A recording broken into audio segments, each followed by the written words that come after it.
You may know him for his portrayal of the dark Damon Salvatore on the hit television drama The Vampire Diaries.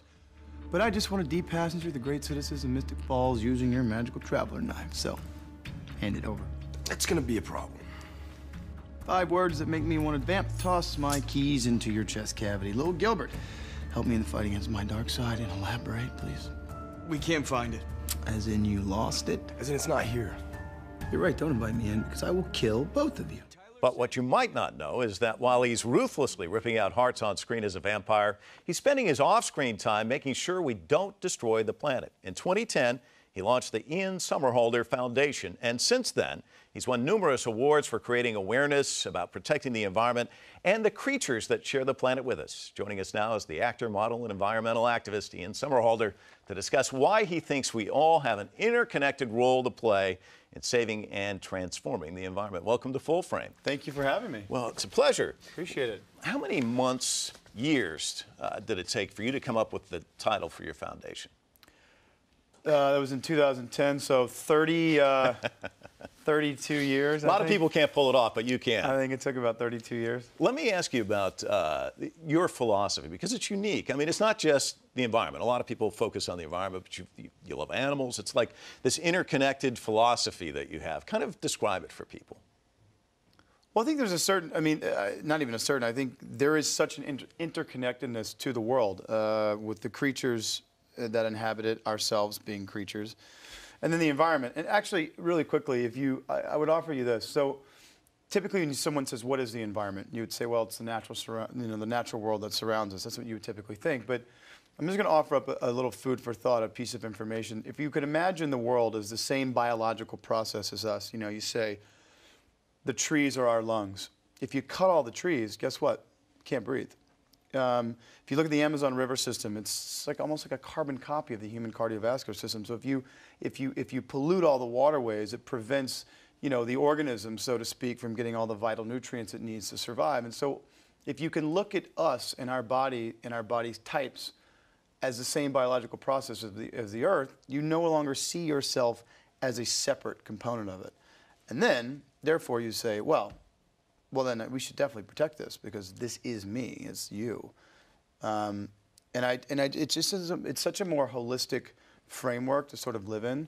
It's not just because I do it, but I think most of the people that I really truly love and respect in this world really understand that. And actually, Deepak Chopra is the one that really illuminated that for me. Because I think you inherently know it or innately kind of understand it, but it takes really, stepping back for a second and looking at it from that vantage point. I think it really lends itself to having a substantial amount of truth, and it's kind of a great way to live. Well, we're here in Southern California. It doesn't take long to get on one of the freeways. Wait, we're not? I thought we were in New York. That's exactly where we are. We're in LA. I'm sorry to tell you this. But you get on the roads, and the freeways are clogged, so you have time to kind of look around, and you can see the brown sky. I mean, there are great days where it's blue sky, but you can see the smog, and of course, if you watch any of the news coverage from China, you see the smog there. Does that give you more of a sense of urgency, or do you find it depressing? Or, what does that do to you? Yeah, actually, you know what? It's crazy. I just started working with a company. So you look at all that crap in the air, right? There's actually a company called Viscon, V-I-S-C-O-N, and it's a fuel additive this amazing guy named Mike Porter created with his team. It goes into the gas, diesel, and not only does it create more efficiency, but it actually cuts a lot of the emission, the carbon, everything that comes out. I just started working with these guys last week. Blew my mind. I've never seen anything like it in my life. So there are things that we're about to introduce into the world that are mind-boggling, and they're really going to contribute in the immediate now to these problems. China, I spent a lot of time in China, Beijing and Shanghai. Beijing is absolutely insane. You can actually see, you can almost waft it, and we're gonna figure out ways to clean that up.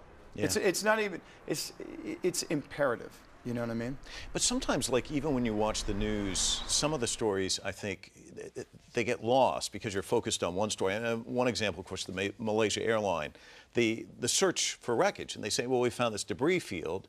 And you think it's the wreckage from the plane, but it's the garbage out there in the ocean.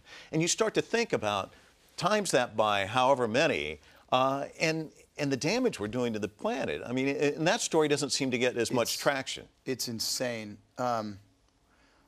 and I use that term not loosely, like it is literally insane. NOAA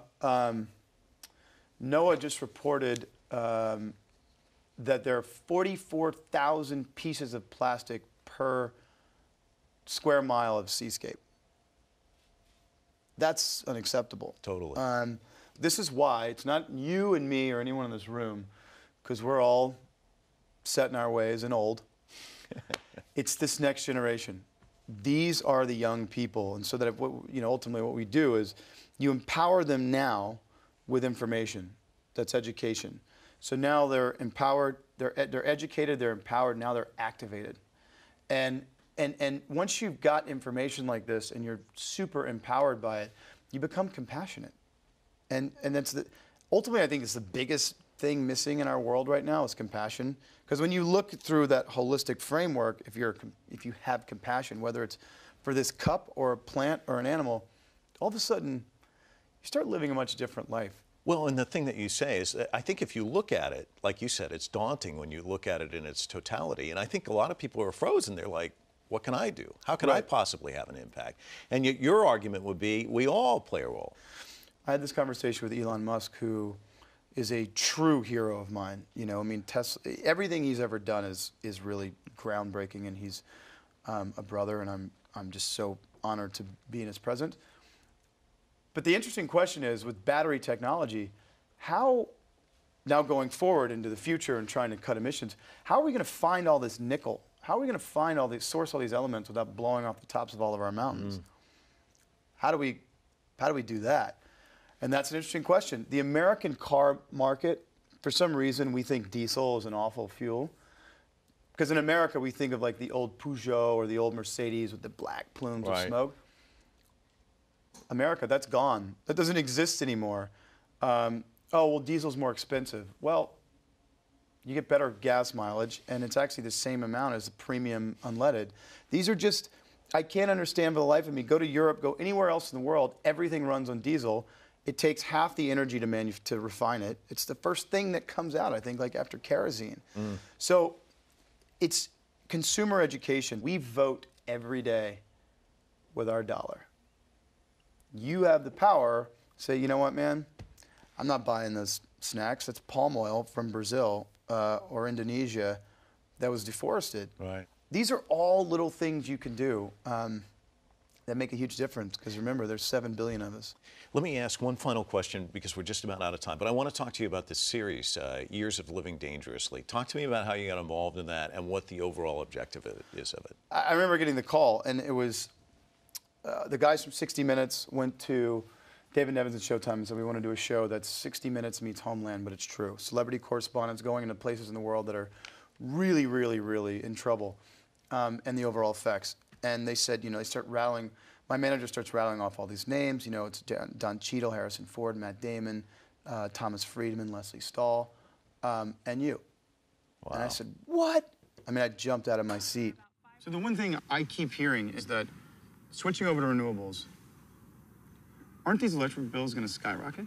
New clean energy that's coming online is actually in some places cheaper than existing coal plants like this one. So one example, where would that be? Montana. Recently a new wind farm came online, and it is cheaper than the existing coal plant, the coal strip plant in Montana. The idea is to really expose these stories that are happening right now that need to change with really powerful voices behind them. It is truly the most incredible project I've ever been a part of. And it's actually cool that we're where we are right now, because as I was driving down the street, I said, man, this literally block stretch of real estate has changed my entire life, because this is where I got lost, and well, the show, right, and Vampire Diaries, Disney and Warner Brothers, two biggest things. That and now full frame. And now your full life frame. is complete. Yeah, Wow. it is complete. How do you like that? I couldn't like it anymore if I tried. Ian, thanks so much. It was a delight. Man, thank you so much. The first time you've been interviewed where no one asked you a vampire question, so take it to the bank. Pretty interesting.